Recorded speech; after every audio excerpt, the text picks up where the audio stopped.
Hello guys, അപ്പം നമുക്ക് വീട്ടിലുള്ള പച്ചക്കറികളൊക്കെ വെച്ചിട്ട് സൂപ്പർ കറി ഉണ്ടാക്കിയെടുക്കാം കേട്ടോ. അപ്പം ഞാൻ എടുത്തിട്ടുള്ളത് മത്തങ്ങ, കോളിഫ്ലവർ, വെള്ളരിക്ക, പിന്നെ ഒരു പച്ചക്കായ അതൊക്കെ എടുത്തിട്ടുള്ളത് കേട്ടോ. പിന്നെ നമുക്കിതിൽ വെണ്ടയ്ക്കയോ നമുക്ക് എന്താ വീട്ടിൽ എന്ത് വഴുതനങ്ങ എന്താ പച്ചക്കറി വിളിച്ച് അതൊക്കെ എടുക്കാം കേട്ടോ. ഞാൻ അതിലേക്ക് കുറച്ച് പച്ചമുളകും പിന്നെ മഞ്ഞൾപ്പൊടിയും മുളകും പൊടി ഉപ്പ് ചേർത്തിട്ട് കുറച്ച് വെള്ളം ഒഴിച്ച് വേവിക്കാൻ വെച്ചിട്ടുണ്ട് കേട്ടോ.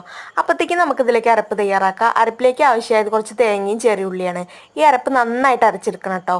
എന്നിട്ട് കഷ്ണങ്ങളൊന്ന് വെന്ത് കഴിയുമ്പോൾ കഷ്ണങ്ങളൊന്ന് ചെറുതായിട്ട് നുടച്ച് കൊടുത്തതിന് ശേഷം ഈ അരപ്പ് ഇതിലേക്ക് ചേർത്ത് കൊടുക്കുക. അരപ്പ് ചേർത്തതിന് ശേഷം നിങ്ങൾക്ക് പുളിക്ക് എന്താണോ വേണ്ടിച്ചാൽ അത് ചേർത്ത് കൊടുക്കുക. ഞാൻ തൈരാണ് എടുത്തിട്ടുള്ളത് കേട്ടോ. കുറച്ച് തൈര് എടുത്തിട്ട് ഞാൻ ചേർത്തിട്ടുണ്ട്. അപ്പം നിങ്ങളുടെ അടുത്ത് വാളംപുളിയാണെങ്കിൽ അത് ചേർക്കുക. ഇനി മാങ്ങയാണെങ്കിൽ മാങ്ങയും ചേർക്കട്ടോ. പിന്നെ നമുക്കിതിലേക്ക് താളിച്ച് ചേർക്കട്ടോ. കുറച്ച് വെളിച്ചെണ്ണ ഒഴിച്ചിട്ട് അതിലേക്ക് കടുക്, ഉലുവയും കറിവേപ്പിൻ്റെ ഇട്ടിട്ട് നമുക്ക് ഇത് താളിക്കാം കേട്ടോ. അപ്പോൾ എൻ്റെ വീഡിയോ നിങ്ങൾക്ക് ഇഷ്ടമാണെങ്കിൽ നിങ്ങൾ സബ്സ്ക്രൈബ് ചെയ്യണം. സൂപ്പർ കറിയാണിത് കേട്ടോ.